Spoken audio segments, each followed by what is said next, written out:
5.56 and 2.23, these are the same? Wrong. Find out why you should never shoot a 5.56 round out of a 2.23 chambered rifle. Stay tuned.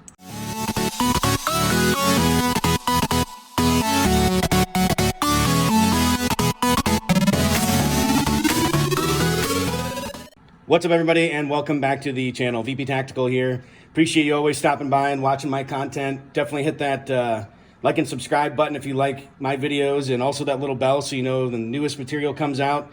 As you've seen here just a moment ago, we are talking today a little bit about 2.23 versus 5.56 and why you should never shoot a 5.56 round out of a 2.23 barrel. Their outward appearances, they look pretty much identical. The difference really, and we'll get into the specs here momentarily, or the approximate specs.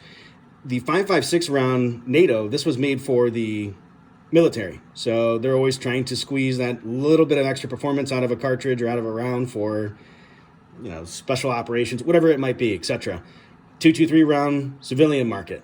So are they the same? Well, in essence, they're shooting the same diameter projectile. The casing, if you look at it, they look pretty much identical, especially look at the bottom of the casing, or the head of it, the primer section as well.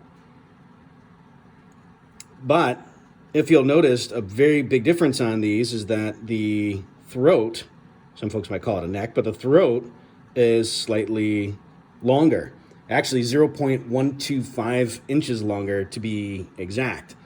Why does that make a difference? Well, on the 5.56 round, which this one's actually a tracer, this is just regular ball ammo on 2.23, but the 5.56 round, because you have that difference in length up here, that actually allows you to add approximately one more grain of powder.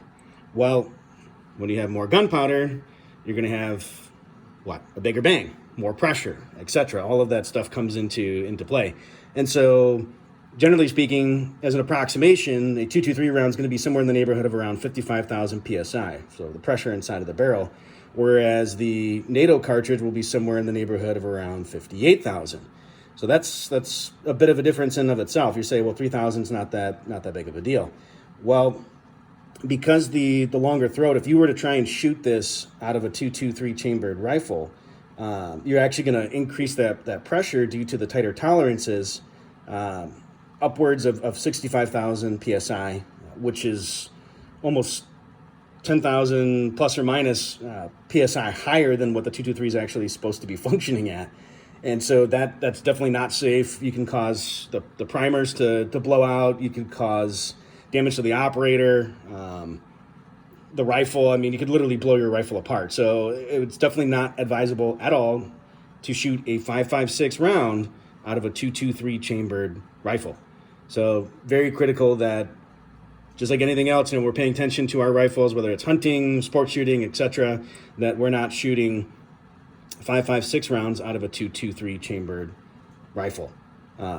Now, alternatively, because this one has, the 5.56 has a slightly longer chamber, can you shoot a 2.23 out of a 5.56 chamber? Sure. Yeah, absolutely, you could. Now, due to the fact that that chamber is slightly longer, we do have some extra tolerance there, so it's possible you're not going to get as perfect of a seal, if you will, with the 5.56. Thus, you're going to lack in performance. So it's very possible that when you shoot a 2.23 out of a 5.56 chambered rifle, you're going to get less performance out of it versus actually running a 5.56 round through a 5.56 chambered rifle. So some important things to note, and as you start to play too with the various length barrels, you may get some additional issues too if you were to start shooting a 2.23 out of a 5.56 chambered rifle, especially when you start getting into the SBRs or the AR pistols, if you will, anything less than 14.5 inch barrels.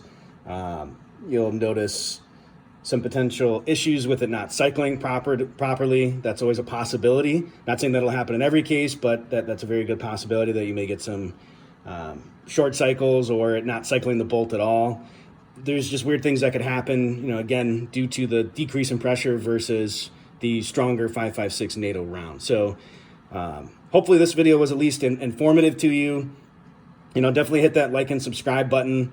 Like I said, it really helps me out to support my channel, because pretty much everything I do is self-supported for the vast majority. And if it's not, I'm the first one to tell you, there's no reason to hide anything. I like to be transparent with everything that I do. And on that note too as well, stay tuned for a future video. We're going to continue a little bit more about the ATF rulings with respect to what's happening with the pistol braces, pistol importation, so on and so forth. There was a recent letter issued from a lot of state senators to the ATF, and we're going to talk a little bit more about that in the next video. So stay tuned. Thank you as always for stopping by. Appreciate you being part of the squad. Again, hit that like and subscribe button, that little bell. Support your boy. Hope you have a fantastic rest of your week. Be safe and stay vigilant. Thank you.